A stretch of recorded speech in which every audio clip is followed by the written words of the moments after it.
Salam əziz riyaziyyat sevərlər. Bu gün sizlərlə hündürlükləri məlum olan üçbucağın sahəsinin tapılma düsturunu isbat edəcəyik.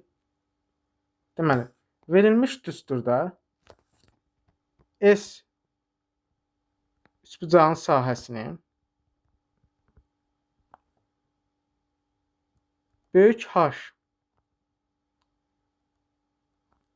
nəyi ifadə edir?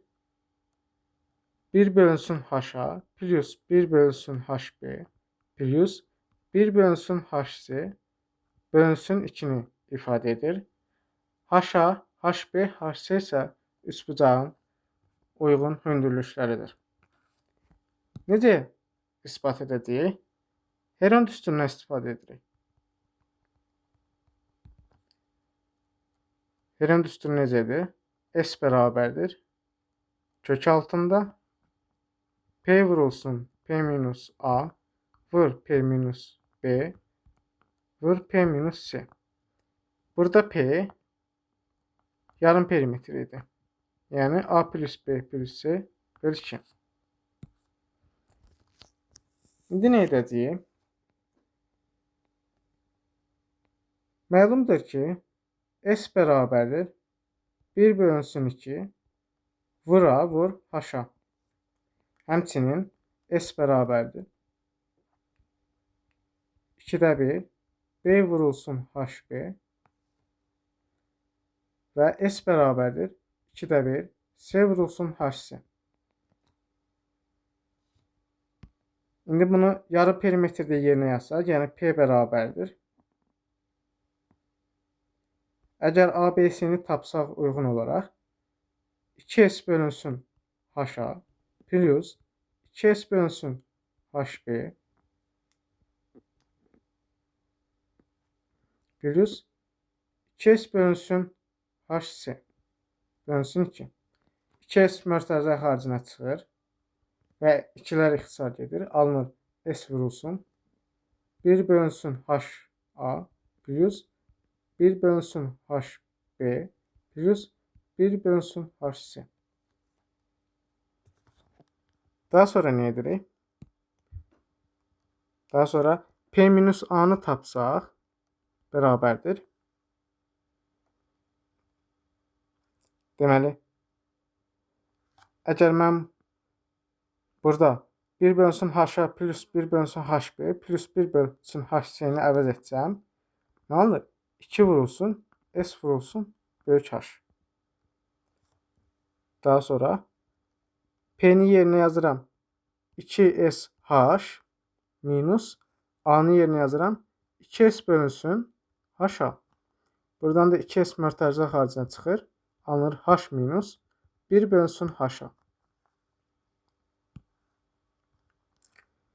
Həmçinin P minus B bərabərdir 2S vurulsun H minus 1 bölünsün HB.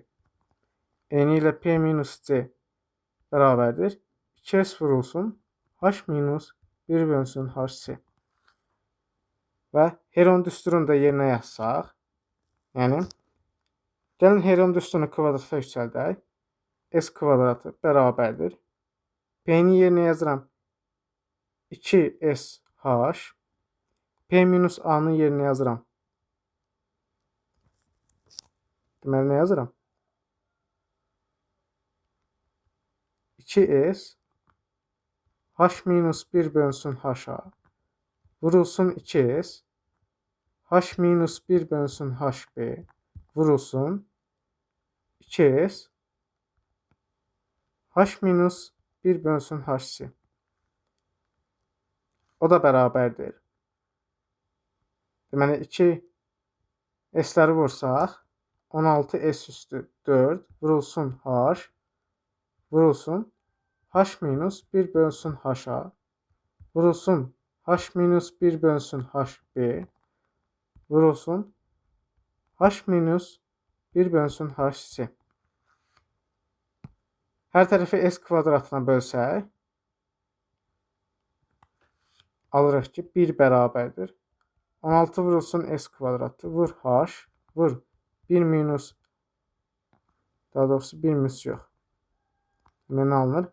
H minus 1 bölünsün H-A vurulsun H minus 1 bölünsün HB vurulsun H minus 1 bölünsün HC.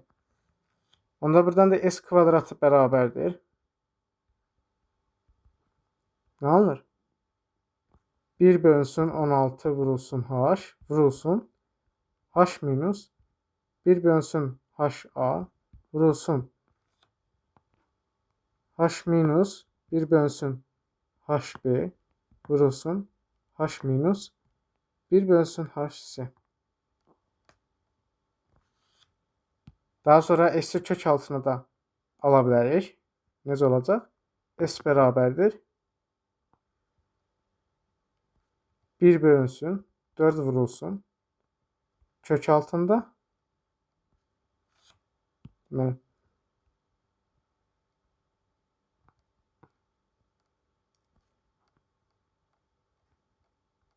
H vurulsun H minus 1 bölünsün HA vurulsun H minus 1 bölünsün HB vurulsun H minus 1 bölünsün HC. Demək ki, hündürlükləri məlum olan üçbucağın sahəsi verilmiş düsturla hesablanır.